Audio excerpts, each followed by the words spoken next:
Very last of a series I've come to j'adore.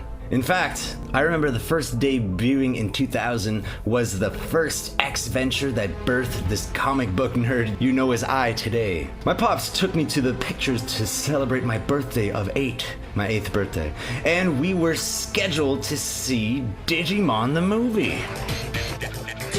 But to my dismay, the theater was full and tickets were sold out. Or so he told me. And instead we got tickets for Xmen. And from here, my whole view of this rock we live on was changed. Yeah, well, that's not all that's been drastic and dramatically changed. Hell, this movie isn't even titled Xmen anymore, just Dark Phoenix. Oh, no. As everything is politically corrected. Social justice, 1, 2, 3. I wanna be PC.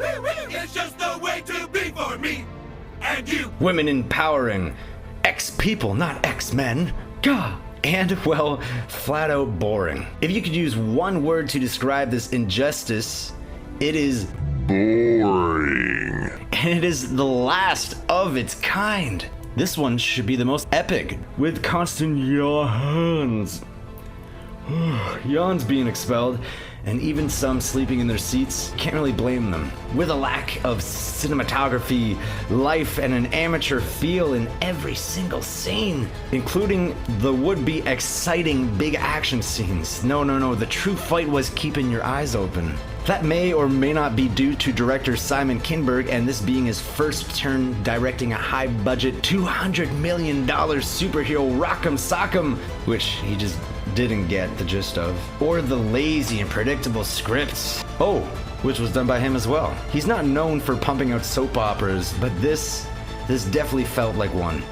But wait, soaps have emotion still, to which this movie does not.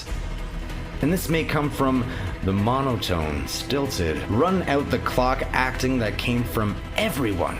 All of these brilliant actors just going through the motions, one-note line reading, knowing that this is a terrible project, and thanking whatever mutant god they pray to that this is the last of the series. Oh, Marvel, save us!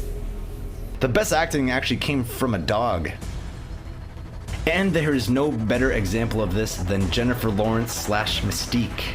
The bigger her ego and diva gets, the less makeup is installed on her face. And don't worry, I am more than happy that we didn't have to put up with a lot of her. Shh. Oh yeah. Well, I'll say this. Myself and a few others applauded the end of her performance. Shh. Okay, yeah, I'll say that much. Okay, no spoilers. Jeez.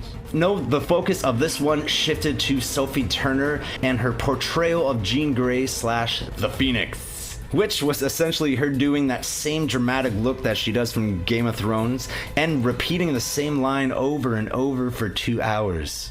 I can't control it. I also think her character can predict the future because, as she said in X-Men Apocalypse, at least we can all agree, the third one's always the worst. But that doesn't matter because everything in this movie seems to be forgotten about anyways, including her going all Phoenix and fiery saving the day, and sadly the epic costumes they were all sporting at the very end when they're all assembling, you could say. Yes, sadly they forget and just omit a lot of what us fans praised from all 10 previous films. For one, being an awesome Quicksilver scene. Or his character whatsoever. He just disappears after the first 10 minutes. And everyone else are vampires. Magneto is 60 years old in this movie and doesn't look a day over Days of Future Past. That or mutants just don't age or even try aging their characters. In fact, most, if not all, the makeup attempts were just thwarted, with Mystique and Beast being able to transform back into their more humanoid form with ease. I'm more than sure due to the actors wanting their faces shown more. Not Nightcrawler though, he's always been my favorite, but the actor isn't as egotistical and doesn't need the same shape-shifting plot hole as the other two, as he's a dedicated actor and not just an egotistical diva. Speaking of shape-shifting bullshit, what the fuck There is the Debari aliens acting as the main villain, the shape-shifting alien race that seek out the one who was given amazing cosmic power from a space explosion all over again, with a somewhat wannabe Skrull Captain Marvel storyline. It was very confusing, but still boring. And it doesn't matter because now the X-Men are Disney's and all is forgotten and forgiven and fixed. Okay. Hi, everybody! With no after credits scene, this movie leaves you with a sour taste in your mouth and leaves you wanting to go watch Endgame for a 7th time. Does it trump or even compare to the first cinematic attempt at the Dark Phoenix story? No, actually it does not. With the soundtrack and score being the only redeeming X factor, you can tell exactly where the reshoots begin and start, and it just starts sinking. It's bad. And not even a so bad it's entertaining bad, like X-Men Origins Wolverine or Last Stand. I'm the Juggernaut, bitch! No, they at least tried, even with the Blob and the Juggernaut. Here we get the Dazzler and some dude who can whip his hair. I'm calling Natty Dreads until I learn his actual name. And if you know his actual name, let me know in the comments below, because I had no idea who this was or why he was even a part of anything. Alcohol and maybe even some X-screen is needed to keep attention. Trust me. And if you don't partake in these sinful activities, just don't watch it. Wait for its inevitable release on Netflix or find some pirated copy. Probably won't have any worse of quality.